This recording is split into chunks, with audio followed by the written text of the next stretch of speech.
we will be reviewing and doing the full battery of tests on this Adams graphene ceramic coating, the advanced formulation.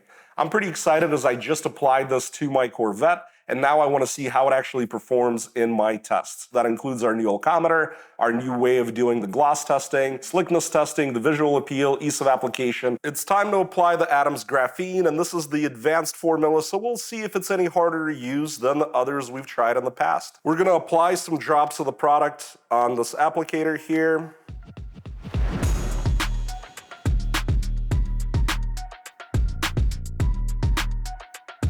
Chris at Adams Polishes did tell me that this product should take a good setup time, but we don't want it to get too tacky. It has been right around 8 minutes. Let's wipe this stuff up and see how hard the advanced is to use. Ooh, it is definitely a tacky product by comparison to a lot of other liquid coatings. We'll flip the towel. And there we go. Now we need to give this product an application score, and our scores range from a -10 for a product that was very hard to use to a +10 for a product that is a great representative of the type of product it is. So ceramics, for example, are harder to use than spray waxes. And in this case, I think this product deserves, I would say, a 5. It is not hard to use. It's just a little harder to use than some of the easiest to use liquid ceramic coatings. It's a little tackier, but it wipes off really clean. It doesn't leave a lot of residue, even with the longer setup time. Switching to visual appeal scoring, we have a system that rates products from a -10 to a +10, with negative products being those that hurt the look of the polished panel. A +10 would be an incredibly good looking product, and we do average this across this red panel as well as a black panel that I have. As you can see, I've placed a marker on the panel, and the left edge of the marker is where the product begins and it goes left. So you should be able to see a line, hopefully even with 8-bit color YouTube limitations, of where the product is enhancing the look of the panel. Personally, I think it looks fantastic on the red. Let's grab another angle. Here we are on the other side of the panel, and now the product begins right of the marker. And really, to me, it's so night and day where we have the product and where the bare paint is, including the reflection in the light above. I'm definitely giving it 10 points on the red panel. I think it's doing an absolutely fantastic job. Moving on to the black panel, we have the Adams product on the right and a different product that we're testing on the left that has its name covered up. It's gonna be in a future video. I think the product looks pretty fantastic. It made the black paint look super deep. It looks incredible on the black. I think it did a better job on the black than the red, but both red and black were really, really nice. The average score between the black panel and the red panel is gonna be 10 points, and this is just a great looking product. Here we're gonna use my gloss meter to take 10 readings where we've applied the product to see how much reflected light we get. The panel on its own after polishing with Meguiar's 205 reads 94 gloss units over a 10-unit average. First, we wanna make sure our gloss meter reads 104, meaning that it's calibrated. Now let's get 10 readings.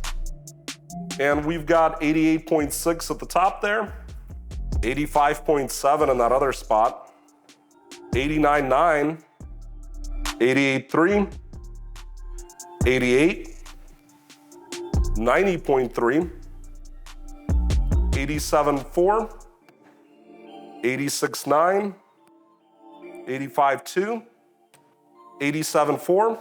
So we've got a total of 877.7. Obviously, when we divide it by 10, we're gonna get 87.77 as the average gloss unit score. We're gonna subtract 94, and we're gonna see that we lost 6.2 rounded down gloss units. So this product is gonna score a -6.2. And if you're curious, I can get a reading from outside the covered area, and we get 94.4 over there. It's time to do the slickness testing for the Adams graphene ceramic coating advanced formula.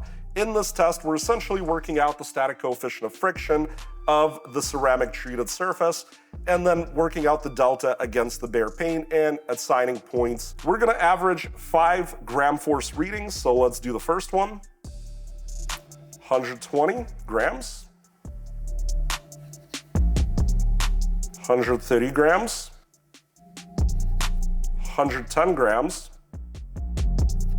100 grams, 90 grams, wow.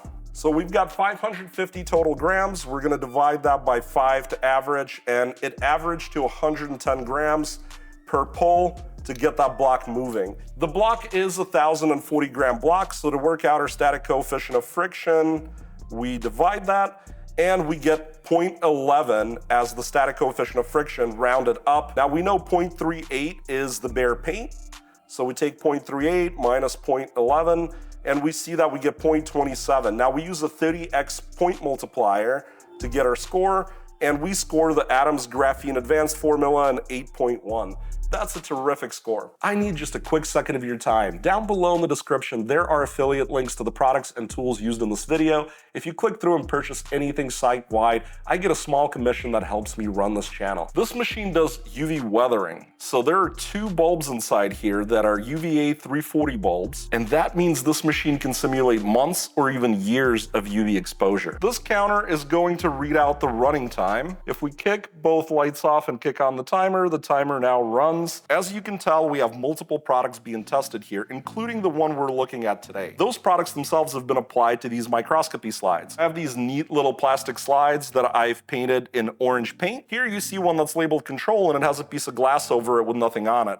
That is a slide that has not been treated with anything. We also have this one labeled dark. This is another control that's going to go in a dark box. This slide here has been clear coated, and it's also going to go in a dark box. Over here we have a clear coated slide with no glass on top of it. So the idea here is we'll be able to tell what difference, if any, these products make.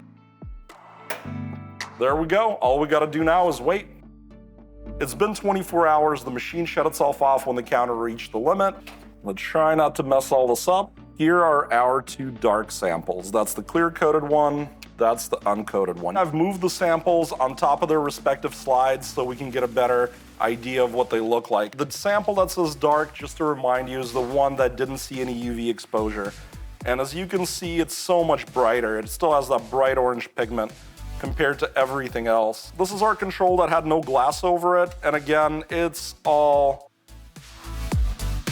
the exact same thing. Now we have our control clear-coated slide that sat in the dark, and our clear-coated control slide that did not sit in the dark, that got exposed to UV. And as you can see, even the clear coat could not beat the UV. Adams Graphene Advanced formula versus the dark slide that never saw UV clearly shows us how much pigment was lost from the blast of UV light. When we compare it to the control that was exposed to UV light, we can see that it's pretty much the same. When we stack it up against the clear-coated slide that was exposed to UV, we could see the clear coat was better at retaining some of those lighter pigments. The controls look the same as all the ones protected by that slide in our test. The only difference is the clear coat. We could start the durability testing of the Adams Advanced formula, and you can see it's right here. First, let's just look at the hydrophobicity together.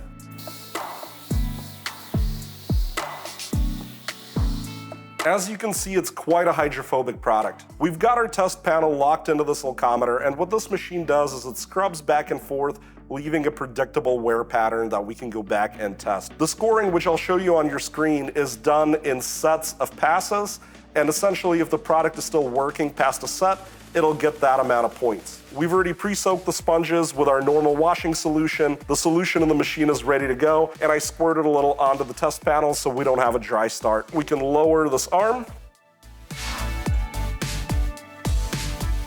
and I've dialed 10 washes into the machine.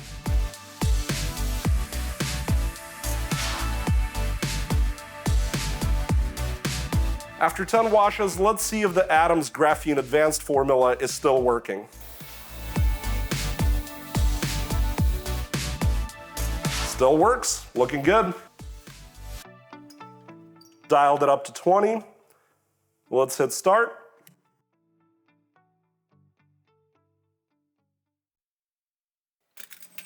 "20 washes in, let's see how the Adams Graphene Advanced is performing.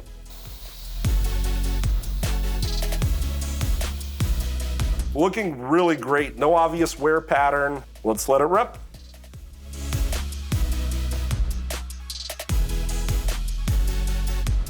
Let's take a look at the Adams Graphene, see if it's still keeping up.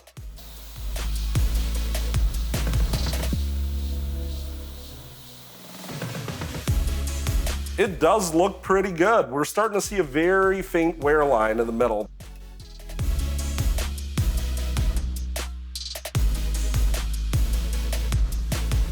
"100 washes in, let's see if the Adams Graphene Advanced is still working.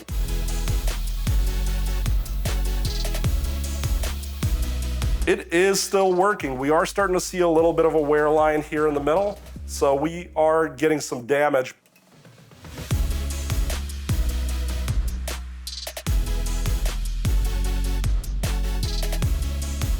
Let's take a look at the Adams Advanced Formula and see if it's still kicking.